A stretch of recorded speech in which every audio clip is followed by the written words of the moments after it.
All right, so here we go. I am yet again trying to roll with the tech. You're right, I didn't check ahead of time on what it's like to go onto StreamYard on my mobile. Thought I could just do it. Should have checked ahead. No. It says the person running the show will let you in soon, but I can't get onto it anyway. So here we are. I'm in my car. I'm on my way. I'm on I-81 South. I'm headed to Nashville today because I'm speaking at a conference tomorrow. Very excited about that. And I'm sorry for the less than ideal moment here, but we got it. We're just rolling, right? It's the whole point of doing things live. You just kind of roll with things. Yeah, I'm McCarthyist today. That's right. All right, so I'll do my best to hold the laptop still. There isn't a flat surface in the car right now on which to rest it, so I'll do my best. Yeah, so here we go.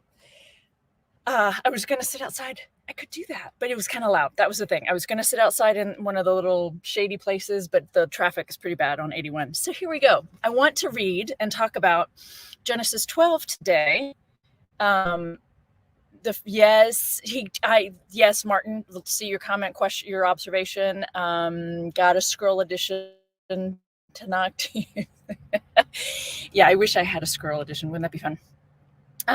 Okay, so here we go. We're talking about Genesis 12, and because this story also happens in 20, and they take two different approaches to it, we're going to read them together.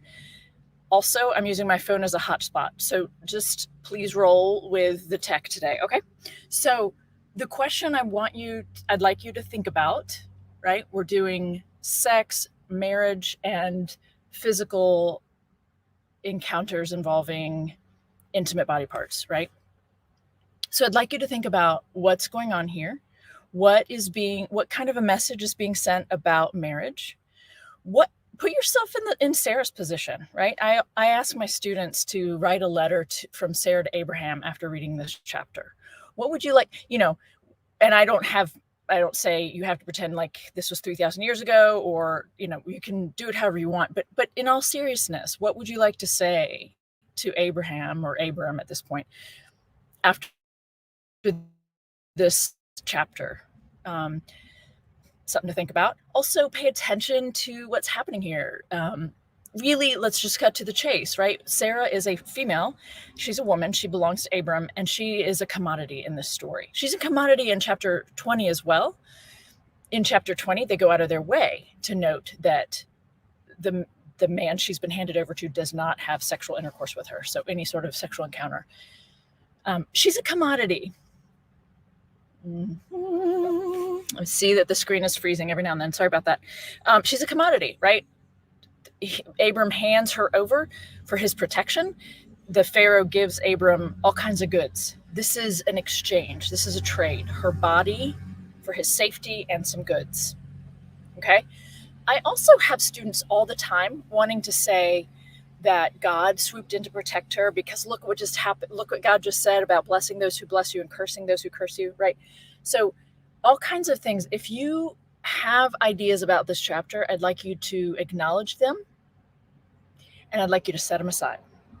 And I want to ask you to think about this honestly, think about this open-mindedly, think about what is being said.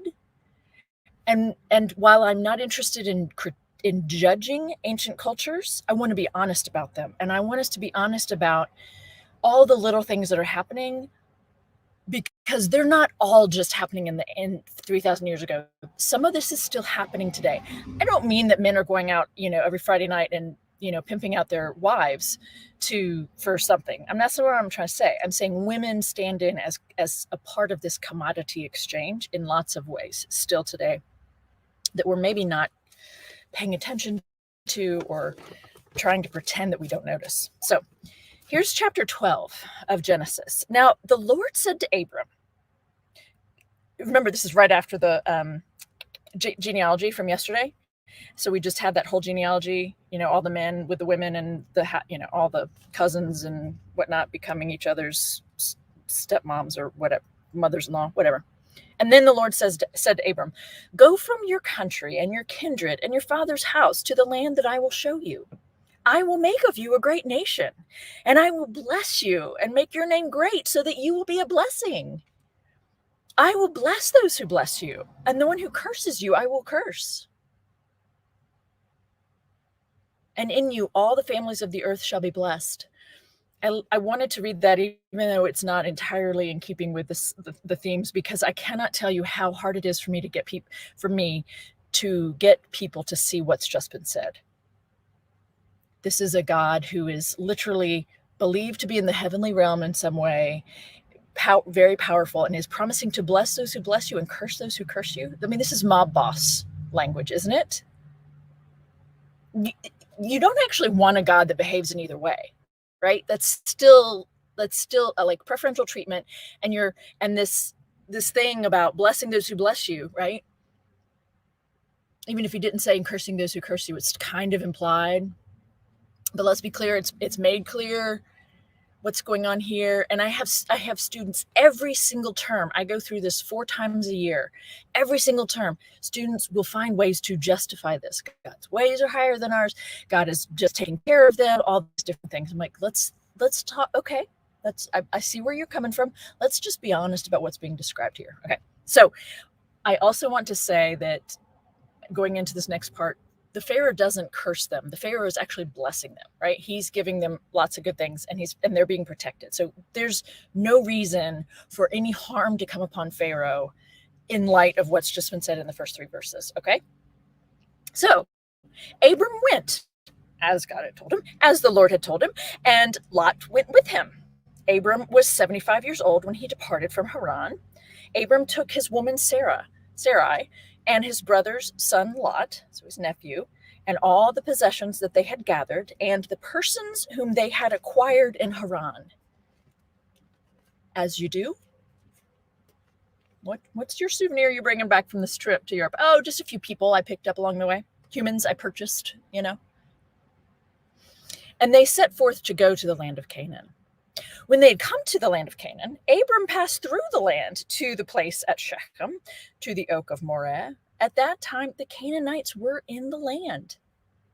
Then the Lord appeared to Abram and said, to your offspring, I will give this land. Actually, there are days when I'm really kind of thinking about all this, and I got kind of teary there for a moment, because the devastation that has taken place over the last 3,000 years over these claims about giving a particular piece of land to a particular group of people, it's unbelievable to me, the harm this collection of promises has caused. I mean, I used to believe it, right? I used to see that and believe it and trust it because God had said it to Abram, and so it was for his descendants, and I saw myself as a part of that promise. But that's not, that's just wishful thinking. What are we talking about here? People were already living there. Okay, I know it's not the sex and marriage piece, but I just have to comment. Okay, let's keep going. So he built there an altar to the Lord, who had appeared to him. From there, he moved on to the hill country on the east of Bethel and pitched his tent, with Bethel on the west and Ai on the east. And there he built an altar to the Lord and invoked the name of the Lord. And Abram journeyed on by stages toward the Negev. Now, there was a famine in the land. Dun, dun, dun. So Abram went down to Egypt to reside there as an alien, for the famine was severe in the land. This is one of those threads that, like, human experiences to this day, throughout the centuries. This is a thing, right? Humans relocate because of famine, because it's too dry for crops, or there's a famine of work, right? And they need to leave to support their families, right? This is why people relocate, forced migration, right? When he was about to enter Egypt, he said to his woman, Sarai, I know well that you are a beautiful woman in appearance. And when the Egyptians see you, they will say, this is his woman. Then they will kill me, but they'll let you live. Right, of course. So say you're my sister, so that it may go well with me because of you, and that my life may be spared on your account. I want to tell you all, there are at least 3 students every time. Like, let's just say, at least 10% of the students that I teach will refer to the fact, will say, but they really were brother and sister. So that's why I made the comment yesterday. We don't know that yet. That isn't a part of the storyline. And in fact, if they had been brother, half brother, sister, I'm pretty sure they would have actually said that in this story. There are 2 versions of this story. And in the second version, they claim that Abram and Sarai are half siblings. They do claim that in the second version, but not here. So let's stop blending things together so that we can let each story say what it's trying to say, do what it's trying to do. And he is proposing that they lie, right? This is how we're going to save ourselves, right? Or save myself. Okay. So when Abram entered Egypt, the Egyptians saw that the woman, she's lost her name, the woman was very beautiful. When the officials of Pharaoh saw her, they praised her to Pharaoh, and the woman was taken into Pharaoh's house. And for her sake, he dealt well with Abram. And he had sheep, oxen, male donkeys, male and female enslaved peoples. They say slaves, so I'm going to say slaves, but it's enslaved peoples in our language. But when we dehumanize on this, a notch or two, it makes it easier for us to think about these humans not as actually really human, right? Female donkeys and camels.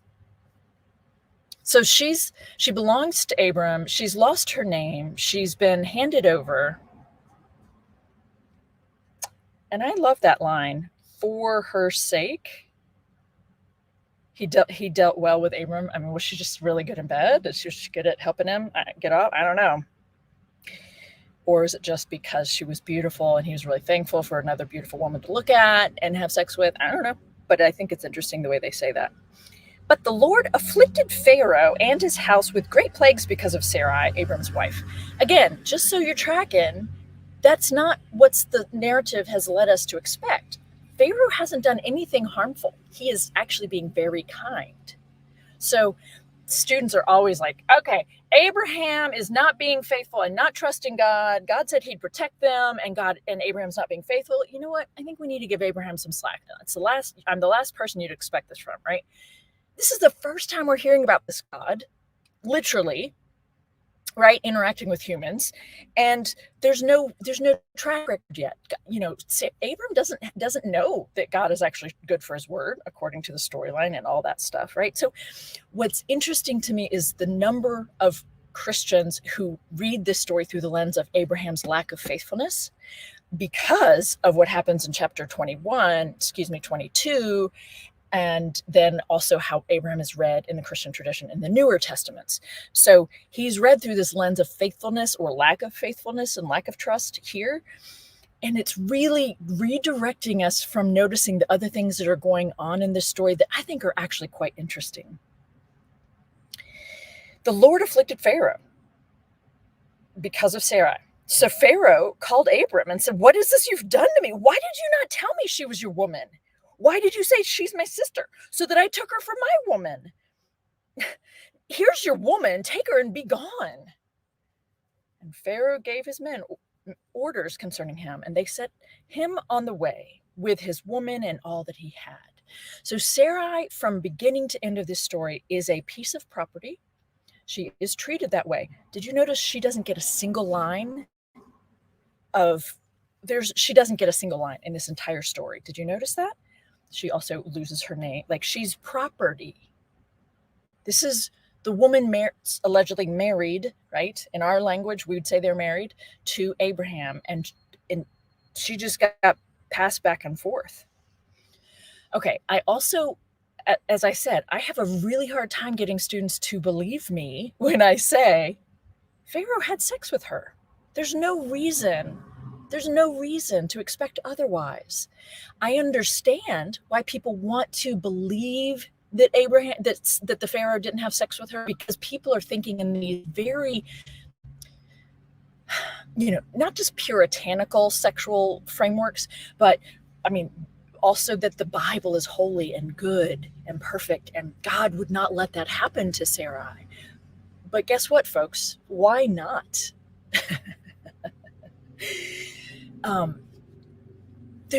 It is on the level of being ridiculous to expect that he wouldn't have. And in fact, that's why I try to kind of be playful about, for her sake, he dealt well with Abram. He really enjoyed her. Okay. He gave, listen to the sheep, oxen, male donkeys, male and female enslaved people, female donkeys, camel. Like that's a serious wedding gift, right? Bride price, right? I mean, that's a nice gift of thank you for this woman. And now we have a partnership between you and me, Abram. That's what that is. There's no reason to think that she wouldn't be protected. It is our puritanical or purity level issue, our issues with talking about sex as part of human experiences that tells us God wouldn't let that happen to her. No, it happened to her. And she doesn't have a single line in the whole conversation. Okay. Slaves and maidservants in the Tanakh. That's interesting because slaves and maidservants? No, okay. It's because I did this panel with a bunch of Hebrew Bible scholars a few months ago. All of that brought the language of slavery much more acutely into my thinking. All of these translations that tone down slavery language, maidservants, they say that also about Bilhah and Zilpah in, Genesis 29 and 30. They don't call them slaves. They call them like maidservants or maids or something like that. No, they're humans who belong to other humans, right?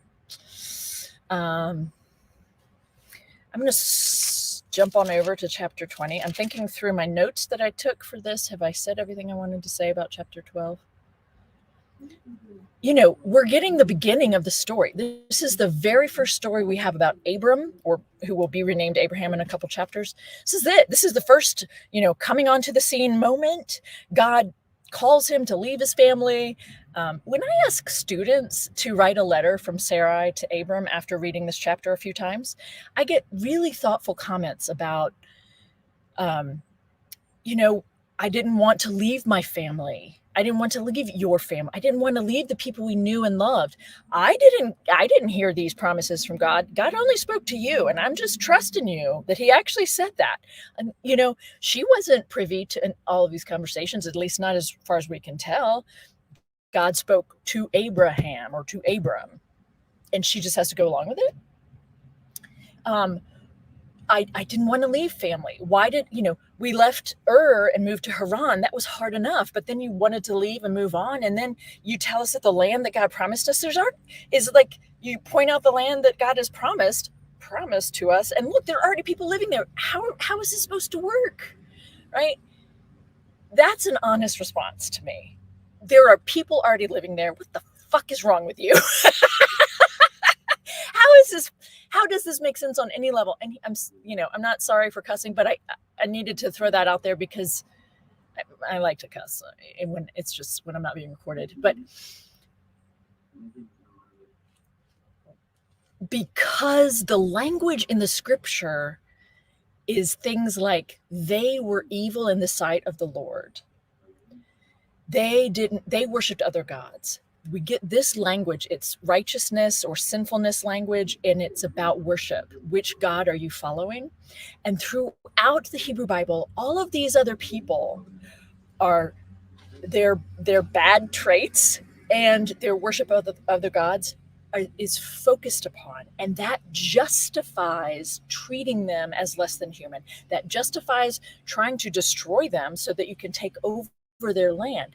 I have had countless students since I was teaching on anything close to full time, which is going on 18 years now,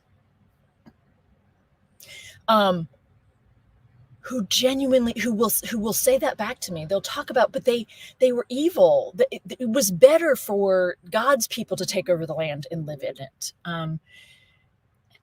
A total disconnect from the fact that this story tells us from verse 6 there are already people living there, and God is going to give it to you anyway.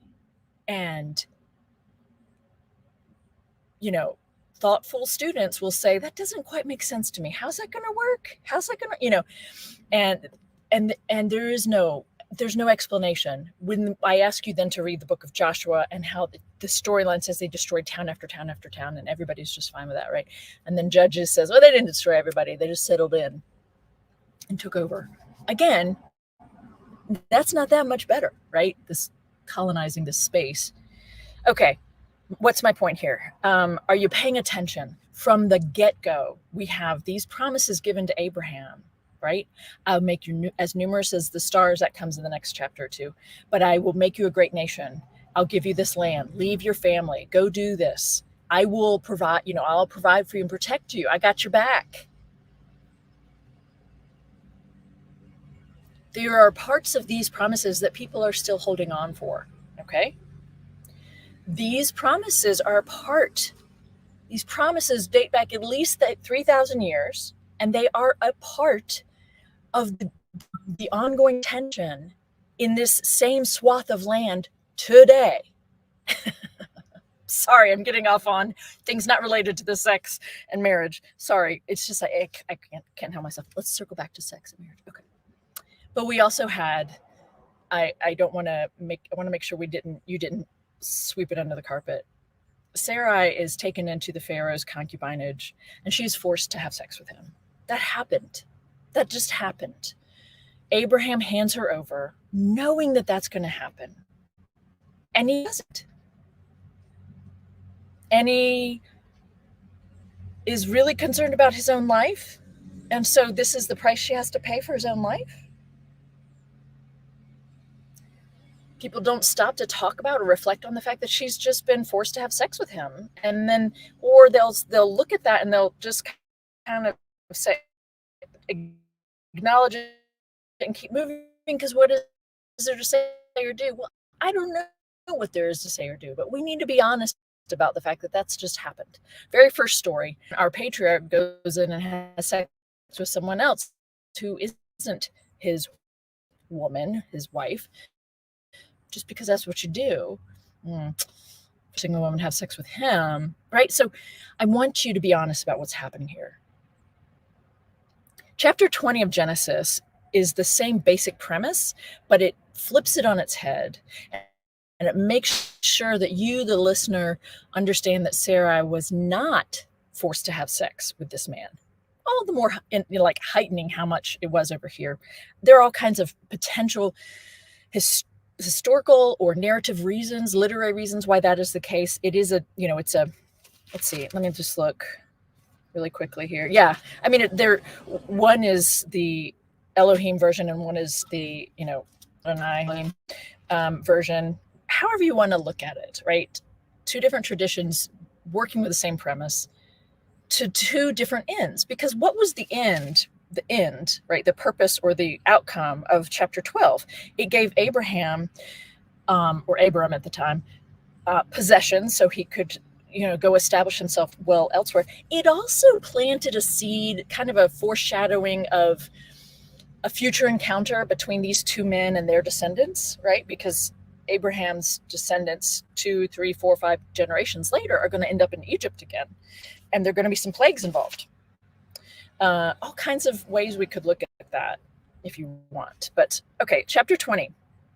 From there, where were we? From where?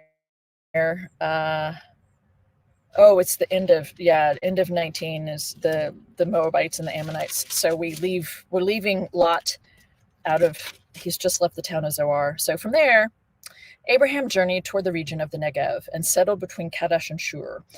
While residing in Gerar as an alien, or Gerar, Abraham, so his name was changed in the interim chapters. Abraham said to his woman, Sarah, should I raise my hand every time I'm changing the language? The translation says his wife, right? Not his woman. So Abram said of his woman, Sarah, she is my sister. He didn't consult with her this time, right? He just says that. And King Abimelech of Gerar sent and took Sarah. But God came to Abimelech in a dream by night and said to him, you are about to die because of the woman you've taken, for she is a claimed woman. They say married. I'm not sure I didn't look to see what the Hebrew is there, but I promise you it's not married, because there isn't a verb for that in Hebrew yet, in the Hebrew Bible. Now, Abimelech had not approached her. So he said, Lord, will you destroy an innocent people? Did he not himself say to me, she's my sister? And she herself said, he is my brother. I did this in the integrity of my heart and the innocence of my hands. Then God said to him in the dream, yes, I know that you did this in the integrity of your heart. Furthermore, it was I who kept you from sinning against me. How convenient. Therefore, I did not let you touch her. Now then, return the man's woman, for he is a prophet. It's an interesting claim to make about Abraham. And he will pray for you, and you shall live. But if you do not restore her, know that you shall surely die, you and all that are yours. And then we get this long exchange between Abraham and Abimelech. So all of a sudden, this story, it's not just an exchange between men, but it's a very long exchange trying to establish some sort of relationship, important relationship. I'm not denying that, but in a relationship between Abimelech and Abram. And it's all over Sarah and her body. And I just keep thinking about all these stories in the Hebrew Bible that involve a woman, and the way a woman is handled or dealt with is just addressed up front, and then they move on to and make a huge long story about what men are doing. So I'm not going to read all this. It's just, it says over and over and over again, what were you thinking? Why did you do this? But Abimelech had given him also sheep, oxen, male and female slaves, and gave them to Abraham, and restored his woman Sarah to him, right? And he says, my land is before you, settle where it pleases you. Yeah, to Sarah, he said, look, I've given your brother 1,000 pieces of silver. It is your exoneration before all who are with you. You are completely vindicated. It just kind of makes me want to retch, to be honest. I'm like, what just happened here? Why are we paying people money to say that she wasn't touched physically? Is that what just happened? Or I don't know. And Abraham prayed to God, and God healed Abimelech. Should I read the part in between? Let's read the part in between just to make sure. All right. So God comes to Abimelech in a dream and says this stuff. And he's like, if you don't restore her, you're going to die. And so Abimelech rose in the morning and called all his servants and told them all these things. And the men were very much afraid. And Abimelech called Abram and said, what have you done to us? How have I sinned against you that you've brought such great guilt on me and my kingdom? You've done things to me that ought not be done. And Abimelech said to Abraham again, what were you thinking of that you did this thing? Yeah. Abram said, I did it because I thought, there is no fear of God at all in this place, and they will kill me because of my woman. Besides, she is indeed my sister, the daughter of my father, but not the daughter of my mother. And she became my woman. There were 2 times in there where they said wife instead of woman. And when God caused me to wander from my father's house, I said to her, this is the kindness you must do me. At every place to which we come, say of me, he's my brother. I mean, who here wants to just kick Abram to the curb? Then Abimelech took sheep, oxen, yada, yada, yada, and says basically, for the fear of the Lord. Okay, so here's the story, right? We're developing this great story about people who don't even know this God are actually in fear of this God. And that is one of the main purposes of this whole collection of scriptures, is to create the foundation of, or to create the worship of just this God, and to establish that foreigners even fear this God because they've heard how God is treating you or your descendants or whatever. And it's clever on lots of levels, but it's disingenuous, right? I don't actually want to think about it too long because it makes me kind of cranky and tired. To Sarah, when he says, look, I've given your brother you are completely vindicated. I don't even know what to do with that, to be honest. And I didn't look ahead to see what because sometimes these footnotes don't actually help because they're written by much more conservative people than I am. And I don't necessarily, Many of the people who wrote the footnotes I'm looking at are very positivistic, meaning they agree with the thread, they agree with the grain of the story. They're going to find a way to make it all make sense, as compared to raising some questions about it. So, this is what I learned on in seminary, and I don't always agree with their claims. I don't find them always helpful, and I find some of them a bit naive. So anyway, I can say that since I know half of them, right? I don't know. Genesis 12 and 20. Sarah has not a single line in any of that. Not a single line. Okay? Women are property. And that's what we're dealing with here. Women are property. And so when we're talking about sex and marriage and taking advantage of women's bodies, non-consensual encounters, what do you want to call that? Rape? What else can we call that? Right? This is what's happening while the men get to have their adventures and make claims on land and people and things. So I'm going to look. It's gross. Yep. Holy shift. That's funny. It's a great name. I did not look at any of the comments as I went through, and I'm going to look to see if there's a question or comment that I can. It's slaves and maidservants. Thank you for that. We're supposed to overlook that part. Probably. Whatever it was. That's probably true. He really enjoyed. Yes, the Pharaoh really enjoyed Sarai. Thank you. I'm glad that was helpful, that you hadn't noticed before, right? That Sarah has no dialogue. God doesn't make us have diseases. He did, however, make plants and herbs to heal. Okay, I'm not sure what that had to do with what we were talking about. Pharaoh can have sex and Abimelech can't. Well, right. I mean, that's what it boils down to.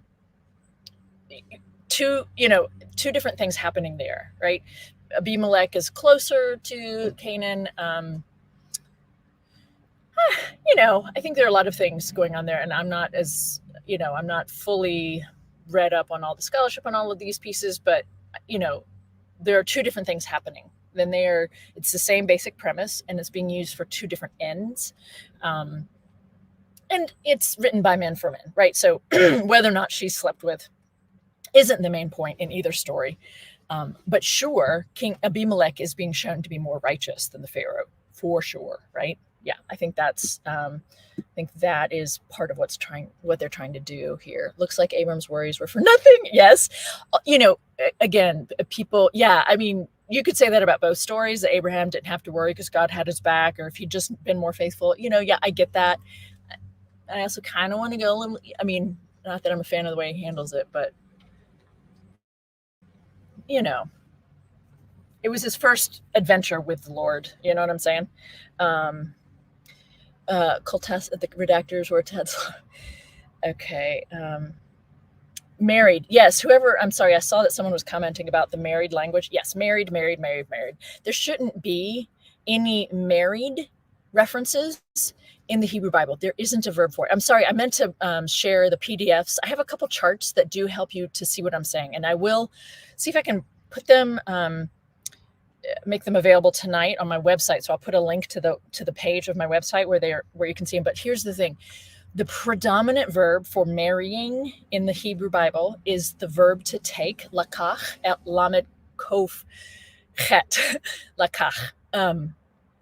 And lakach is also translated as to take, depending on the context, right? So across the board, you could pull up all 50 translations, or actually you could just pull up a verse. You can do this. This is a fun thing you could do on BibleGateway.com. Is go put in a verse, and then it'll say, do you want to see all of the translations? And if you're in English, it'll show all. I'm not sure if it'll show all if you're in like the all, but I think it'll show you 50 English translations or more. There may be more added now. And it'll show you what they all say, how they all handle one verse. Okay. And it's pretty stunning when it's a verse that involves take, that the English is trying to say marry. The ways they try to make it work so that it's married in some way, as compared to when it's a situation where it says something like take your son and go kill him. Everybody translate that take, not a problem. We're easy. That's easy, right? But when it's take a woman, Some will say acquire a woman as a wife. Some will say marry a woman. I have not seen, and there may be some out there now, but I've not seen any that simply say take a woman instead of take a wife. They all import marriage language, okay? So I'll make those, I'll try to make them available.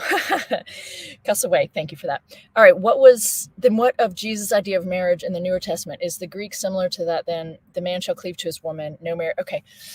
Love that you asked. Also, I do have a book coming out. I didn't have the stuff ready to put in. Oh, wait, I do have it. Hang on.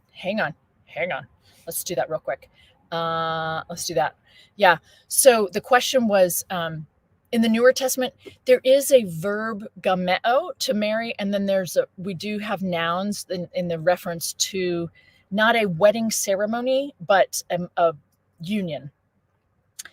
But there still aren't nouns for before a woman is taken and after she's been taken, or for a man before he has taken and after he has taken a woman. So it's still just aner and gune. But your question was specifically about the language, and I think you referenced, so you've raised a really interesting question, Nidhi. So let me see if I can get into that briefly. You are referring to one of the two, I think Matthew quotes it twice, and the one I like to deal with is Matthew 19:4-6, because that's one of the 4 passages that people turn to help them define what biblical marriage is supposed to be. Biblical marriage comes from Genesis 1:28, Genesis 2:24, Matthew 19:4-6, and Ephesians 5:31 and 32. Matthew 19:4-6 is what I cover in chapter 3 of my book. And so the brief breakdown on that is Jesus has been approached there by some Pharisees, and they say, for which reason are you okay with divorce, Jesus? And so what Jesus does is he engages in a conversation about divorce that's been happening for at least 200 or 300 years before him. Okay. It's nothing new. And he engages in it, essentially letting them know he knows that not just the scriptures, but the commentaries that are going on around this passage. Okay. So the question posed is, for which reason are you okay with divorce? And he says back to them what everybody knows to say. Well, a man leaves his mother and father and cleaves to his woman. And then what's the other? Anyway, so Genesis 2:24 then is one that I like to talk about, and I've talked about elsewhere. I'll talk about again in a couple weeks in my Does the Bible Tell You So series. But Genesis 2:24 says, therefore a man shall leave his father and mother and cling to his woman, and the two shall become one flesh.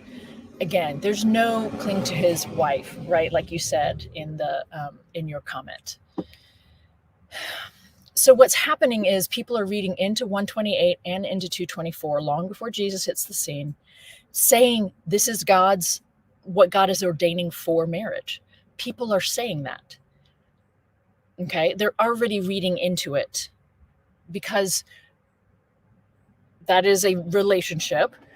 You know, when you pair up and you have children together, that is a relationship that is often considered a marriage or behaves like a marriage. And even today, even if you haven't, gone to see the Justice of the Peace or walked down an aisle together, it looks a lot like what we call marriage, right? So people are reading that into it, and then that leads to people making claims like this is how God ordained things to be, which isn't what the story's trying to say, or it doesn't uphold that, right? So Jesus has that conversation. He tells them that he knows, well, blah, blah, blah, because of Genesis 1:28 and 2:24. He said, but I say, but you really should have, sorry, I haven't looked at it in a while. The 19:3-4-6. He engages it as they expect him to. And I was like, yeah, but what about this other exception? And he's like, well, blah, blah, blah, blah, blah. That's because you all had hardened hearts that God allowed you to.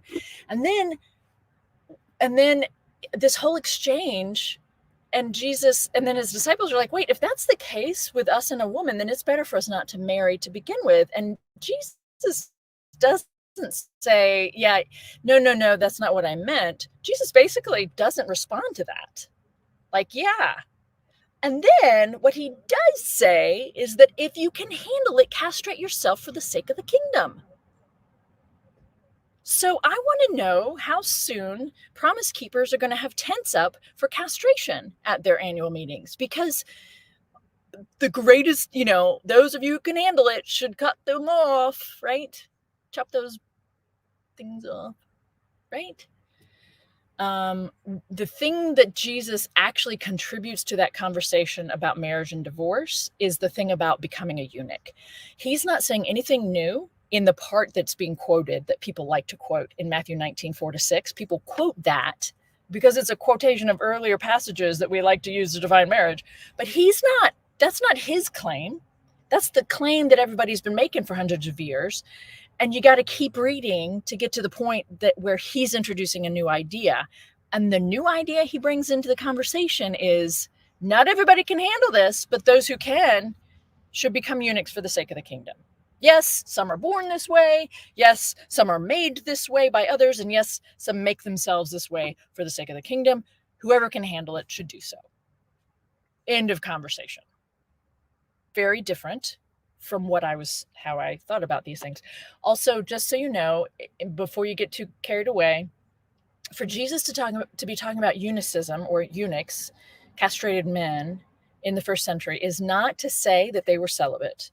In the first century, there were plenty of writings, there were plenty of people talking about this. There are plenty of men who were really uncomfortable with other men not having testicles anymore, with other men having high voices, with other men not looking masculine. I hope you're seeing my air quotes here. There were plenty of men writing who were very uncomfortable with these bodies who were somewhere in between. So a third gender, if you will. There were plenty of people who were denigrating eunuchs, who were saying awful, nasty things about them as humans. But they were anything but celibate. Okay. They were actually many, not all across the board, but many of them were still had sex lives of various kinds. And in fact, it is also in writing that a lot of women preferred to have sex with castrated men because they knew there would be no pregnancy concerns. Men who'd had their testicles removed were talked about. There are stories about, so to whatever extent it applied, right? But that some men some castrated men very much enjoyed sexual encounters with men and women because they were safe, they were trusted, they weren't going to say anything to people, they were good with both. I don't know.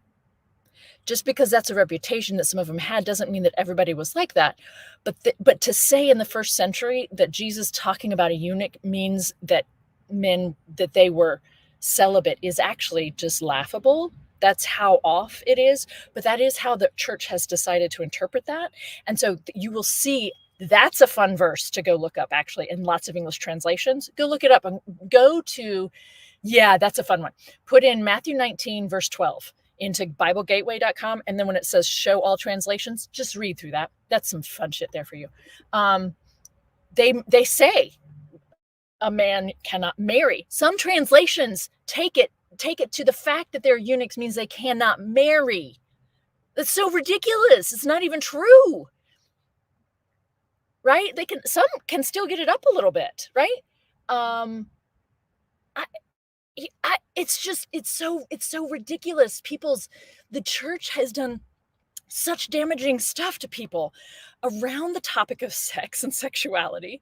And it makes me so frustrated that there would even be a group of Christians who get together and are so uncomfortable with difference that they would butcher the translation that much.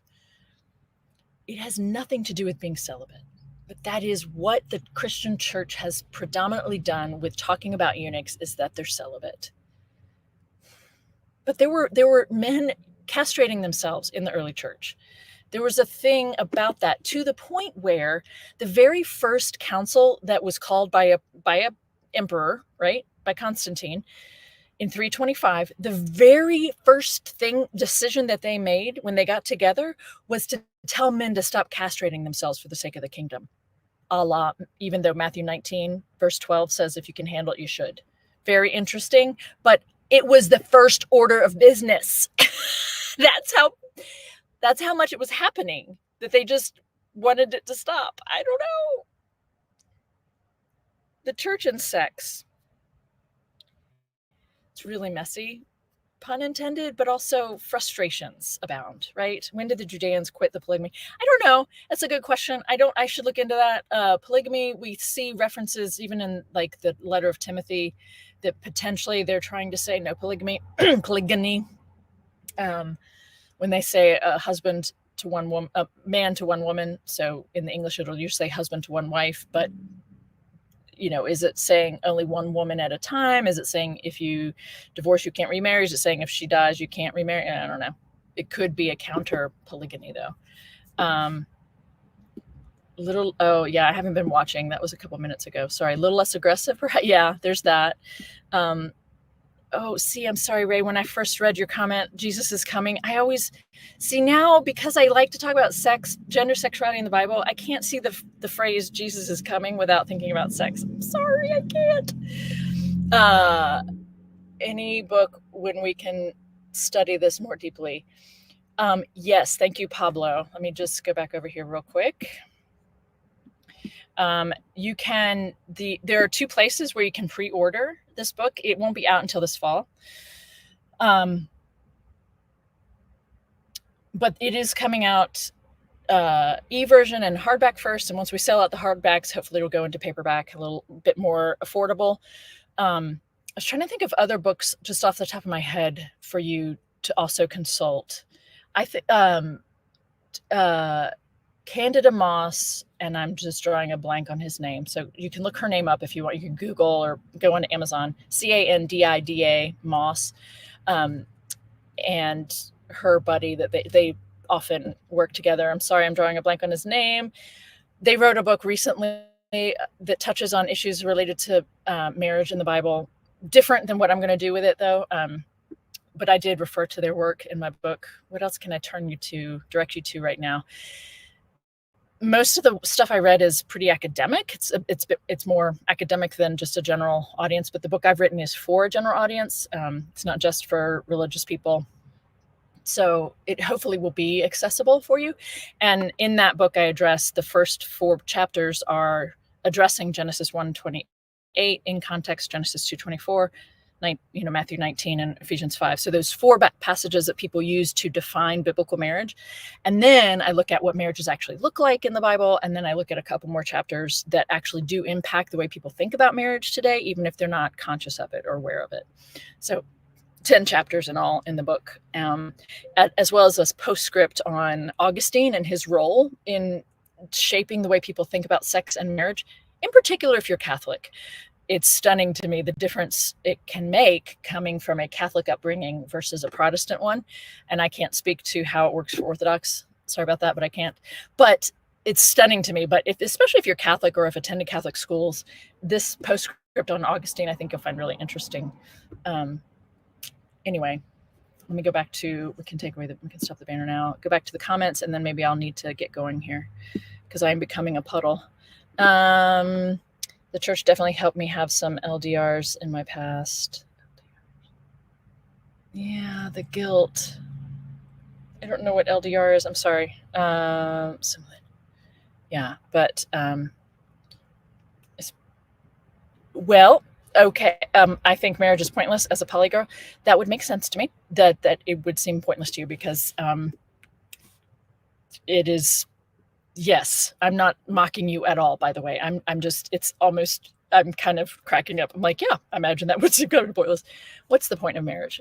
Is it about supporting two people supporting each other mutually, having their backs, having someone to tell your day to, even when you're even when you're acting like a shit, they still love you and tolerate you and get up the next morning and still care for you, like they're, as well, like they would care for themselves. Like that's a marriage. Like we're seeing it through together. We're doing the adventure of life together. A lot of people I think have watched a really possessive, objectifying people as proper. One is telling the other, it dominates over the other, and in that lens, I don't, I don't want that either. So I think it really matters how it is you're going to define marriage, what it is that people agree to in terms of that relationship. Low DK rating. I'm so sorry. I don't know what that means. Sorry, Joe. I appreciate you chiming in. I do. And I'm sorry for the pain and the guilt that your past and your space in churches caused you. I am not at all surprised. I've had a lot of issues to try to work through myself around sex and sexuality, and the issues of guilt and freedom.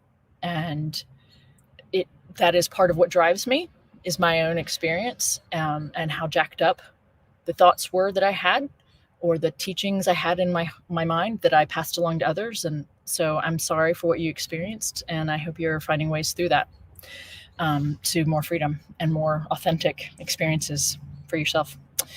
I'm going to go. I need to hit the road.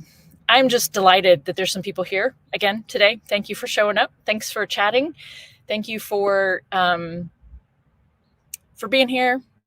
And tomorrow we skip over a couple chapters because there's nothing related to sex, marriage, and this other bit.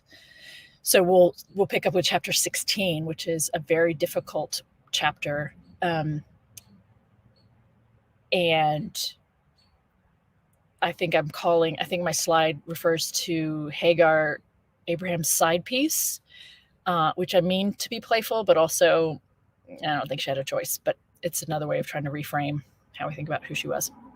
All right. Thank you for being here, and I'll see you all tomorrow.